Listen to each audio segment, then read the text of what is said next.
एक सुनसान आइलैंड जहां 2 लड़की और एक लड़का फंस गए। उन्होंने कैसे 30 दिन भूख प्यास और जंगलों से संघर्ष किया, उनके साथ जो हुआ जानकर हैरान हो जाओगे। कहानी की शुरुआत होती है आरव, माया और रिया, तीनों कॉलेज के बेस्ट फ्रेंड्स, दिल्ली के एक अच्छे कॉलेज से ग्रेजुएट हो चुके थे और अब एक फैमिली क्रूज पर छुट्टियां मना रहे थे। गोवा से निकलकर अरब सागर की तरफ, फिर इंडियन ओशन में। ये क्रूज पार्टी थी। शाम ढलते ही डेक पर पार्टी शुरू हो गई। आरव ने ब्लैक शर्ट पहनी थी, थोड़ा शर्मीला लेकिन आज मस्ती में था। वो डांस फ्लोर पर माया के साथ थिरक रहा था। माया लाल ड्रेस में, लंबे बाल हवा में लहराते, आंखें चमक रही थीं। वो सबसे बोल्ड थी, हमेशा एडवेंचर की तलाश में। रिया सफेद टॉप और जीन्स में, शांत लेकिन मुस्कुराहट से सबको आकर्षित करती। वो दोनों के बीच में खड़ी थी, फोटो खींच रही थी। तीनों ने ग्लास टकराए। चीयर्स टू नई जिंदगी, आरव ने कहा। माया ने हंसकर जवाब दिया, और टू वो जो भी हो आगे। रिया ने धीरे से मुस्कुराते हुए कहा, बस हम तीनों साथ रहें, बस यही काफी है। रात के 11 बजे के आसपास आसमान काला हो गया। कैप्टन ने अनाउंसमेंट किया, माइल्ड स्टॉर्म आ रहा है, सब अंदर चले जाएं। लेकिन ये माइल्ड नहीं था। अचानक हवा तेज हो गई, लहरें जहाज को हिलाने लगी, बिजली कड़की, बारिश ऐसी कि सब कुछ धुंधला हो गया। पार्टी रुक गई, लोग चीखने लगे। आरव ने माया और रिया का हाथ पकड़ा, सब ठीक हो जाएगा, बस साथ रहो। लेकिन जहाज झटके से हिला।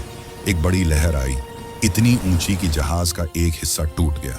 पानी अंदर घुसने लगा। अलार्म बजे, लाइफ जैकेट्स। आरव ने दोनों को लाइफ जैकेट पहनाई। कूदो समंदर में। तीनों ने हाथ पकड़े और समंदर में कूद गए। ठंडा पानी, अंधेरा, लहरें उन्हें अलग करने लगी। आरव चिल्लाया, माया, रिया।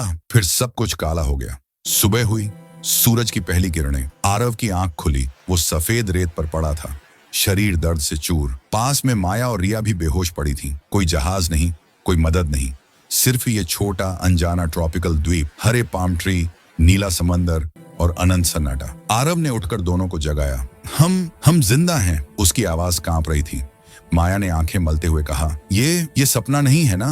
रिया ने आंसू पोंछते हुए कहा, हम फंस गए लेकिन हम साथ हैं। सुबह का सूरज निकला तो तीनों की हालत देखकर दिल बैठ गया। आरव के कपड़े फटे हुए, माया के बाल बिखरे और रिया के चेहरे पर नमक की परत जमी हुई। कोई फोन नहीं, कोई सिग्नल नहीं, क्रूज का कोई टुकड़ा भी नहीं दिख रहा था। आरव ने सबसे पहले कहा, पहले पानी ढूंढते हैं। फिर तीनों ने बीच पर चलना शुरू किया। द्वीप छोटा लग रहा था, शायद 2 से 3 किलोमीटर लंबा, चारों तरफ समंदर, कोई जहाज नहीं। पहला काम, पानी। आरव ने जंगल की तरफ देखा। नारियल के पेड़ हैं, वहां से पानी मिलेगा। तीनों जंगल में घुसे।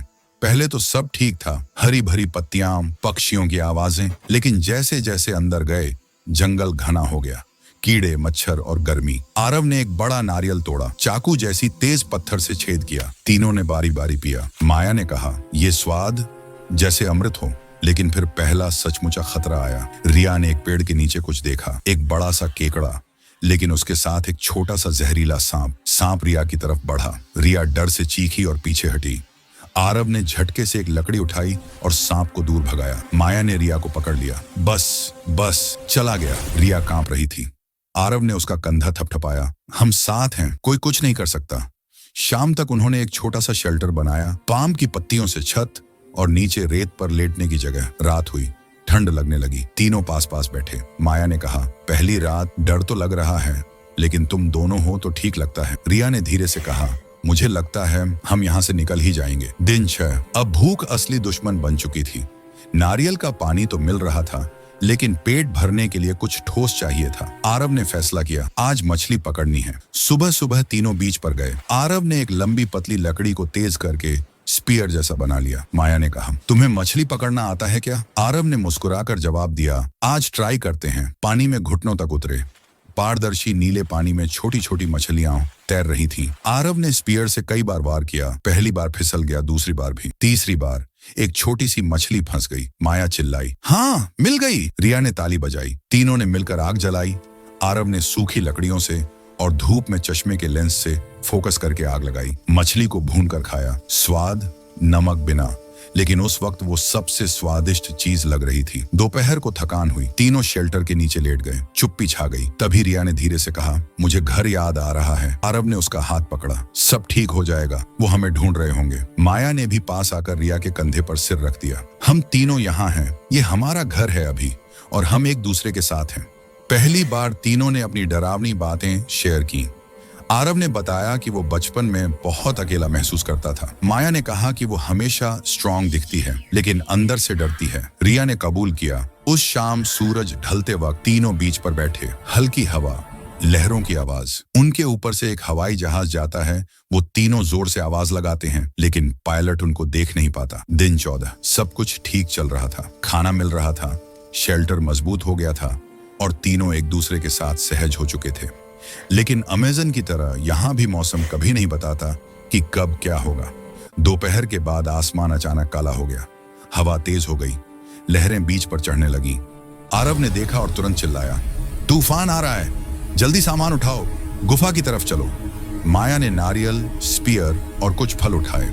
रिया ने शेल्टर की पत्तियां काटकर बांध ली ताकि उड़ न जाए। लेकिन तूफान इतनी तेजी से आया कि बारिश शुरू होते ही सब भीग गए। गुफा तक पहुंचते पहुंचते तीनों पूरी तरह भीग चुके थे। गुफा छोटी थी लेकिन अंदर सूखी और सुरक्षित। बाहर तूफान चीख रहा था, लहरें चट्टानों से टकरा रही थीं, पेड़ हिल रहे थे, अंदर अंधेरा। आरव ने बाहर से कुछ सूखी लकड़ियां पहले ही इकट्ठा की हुई थीं। उसने फिर से चश्मे के लेंस से आग जलाई। छोटी सी आग जल गई। तीनों आग के पास बैठ गए, कांपते हुए। एक बीरिया ने आग की तरफ देखते हुए धीरे से कहा, मुझे डर लग रहा है, अगर कुछ हो गया तो। आरव ने दोनों को अपनी बाहों में खींच लिया। कुछ नहीं होगा, हम साथ हैं, ये तूफान भी गुजर जाएगा। कुछ देर चुप्पी रही, फिर आरव ने बात शुरू की। पुरानी यादें, कॉलेज के मजाक, पहली मुलाकात। तूफान अभी भी बाहर था लेकिन अंदर एक नई गर्माहट थी। आरव ने रिया का हाथ पकड़ा, रिया ने भी हाथ नहीं छोड़ा। दिन 20। अब तीनों की दिनचर्या एक रूटीन बन चुकी थी। सुबह नारियल और मछली, दोपहर आराम, शाम बातें और हंसी मजाक। लेकिन मन में एक ही सवाल था, कब आएगा रेस्क्यू। सुबह का समय था। आरव बीच पर खड़ा था, दूर समंदर की तरफ देख रहा था। अचानक उसकी आंखें चमकी। माया, रिया, देखो। दूर दूर समंदर के किनारे पर एक छोटा सा जहाज दिख रहा था, शायद फिशिंग बोट। तीनों चीखे, हाथ हिलाए, यहाँ, हम यहाँ हैं। लेकिन जहाज बहुत दूर था, वो मुड़ा नहीं। आरव ने तुरंत फैसला किया, आज रात बड़ी आग जलाएंगे, स्मोक सिग्नल बनाएंगे, हरी पत्तियां डालकर धुआं ज्यादा होगा। दिन भर तैयारी की, सूखी लकड़ियां इकट्ठा की, हरी पत्तियां काटी। शाम ढलते ही आग जलाई। धीरे धीरे आग बड़ी हुई, हरी पत्तियां डाली, घना काला धुआं उठने लगा। तीनों पास खड़े होकर हाथ हिलाते रहे। रात गहरी हो गई, धुआं आसमान तक जा रहा था। अचानक जहाज की लाइट्स बदली, लग रहा था वो मुड़ रहा है। माया चिल्लाई, वो आ रहा है, वो देख रहा है। लेकिन खुशी ज्यादा देर नहीं टिकी। तभी जंगल की तरफ से तेज आवाज आई, क्रैक क्रैक। आग फैल रही थी, हवा तेज थी, आग पेड़ों पर चढ़ गई, जंगल में आग लग गई। आरव चिल्लाया, भागो, गुफा की तरफ। तीनों दौड़े लेकिन माया तेजी से दौड़ते हुए फिसल गई। रेत पर एक गहरी खाई थी जो बारिश से बनी थी। माया चीखी और खाई में गिर गई। आरव, रिया। आरव और रिया रुक गए, आग उनके पीछे आ रही थी। रिया रोते हुए बोली, माया, वो नीचे है। आरव ने जल्दी से पाम की लंबी लताएं जकड़ी। रिया, तुम यहाँ रुको, मैं नीचे जाता हूँ। रिया ने मना किया, नहीं, मैं भी आऊंगी। दोनों ने मिलकर लताएं नीचे डाली। आरव पहले नीचे उतरा। माया बेहोश पड़ी थी, उसका पैर असामान्य तरीके से मुड़ा हुआ था, शायद फ्रैक्चर। आरव ने उसे उठाया। माया, उठो, रिया ऊपर से चिल्लाई, जल्दी, आग आ रही है। आरव ने माया को कंधे पर उठाया और लताएं पकड़कर चढ़ने लगा। हर कदम में दर्द, आग की गर्मी पीछे से महसूस हो रही थी। आखिरकार ऊपर पहुंचे। रिया ने दोनों को खींचकर बाहर निकाला। तीनों खाई के किनारे लेट गए। आग अब उनके शेल्टर की तरफ बढ़ रही थी लेकिन जहाज की लाइट्स अब करीब आ रही थी। आरव ने माया को गले लगाया और बोला, हम बच जाएंगे, सब ठीक हो जाएगा। आग की लपटें अब बहुत करीब आ चुकी थी। जंगल का एक बड़ा हिस्सा जल रहा था। धुआं इतना घना कि सांस लेना मुश्किल हो रहा था। माया बेहोश पड़ी थी, उसका पैर सूजा हुआ और मुड़ा हुआ। आरव और रिया ने मिलकर उसे कंधे पर उठाया। आरव बोला, रिया, तुम आगे जाओ, मैं माया को लेकर आता हूँ। बीच की तरफ चलो, जहाँ जहाज की लाइट्स दिख रही हैं। रिया ने आंसू पोंछे और दौड़ना शुरू किया। आरव ने माया को पीठ पर लादा और धीरे धीरे आगे बढ़ा। हर कदम में दर्द, लेकिन वो रुका नहीं। बीच पर पहुंचते ही रिया ने देखा, जहाज अब बहुत करीब था। उसने जोर जोर से चिल्लाया, यहाँ, मदद, हम यहाँ हैं। जहाज की लाइट्स ने दिशा बदली। एक छोटी बोट उतरी, 2-3 लोग उतरे, लोकल फिशरमैन और एक कोस्ट गार्ड का आदमी। वे दौड़ कर आए। तुम लोग कितने दिन से यहाँ हो? एक आदमी ने पूछा। आरव ने हाँफते हुए कहा, लगभग 1 महीना। प्लीज हमारी दोस्त को बचाइए। फिशरमैन ने माया को उठाया और बोट में ले गए। आरव और रिया भी चढ़े। बोट तेजी से समंदर में निकली।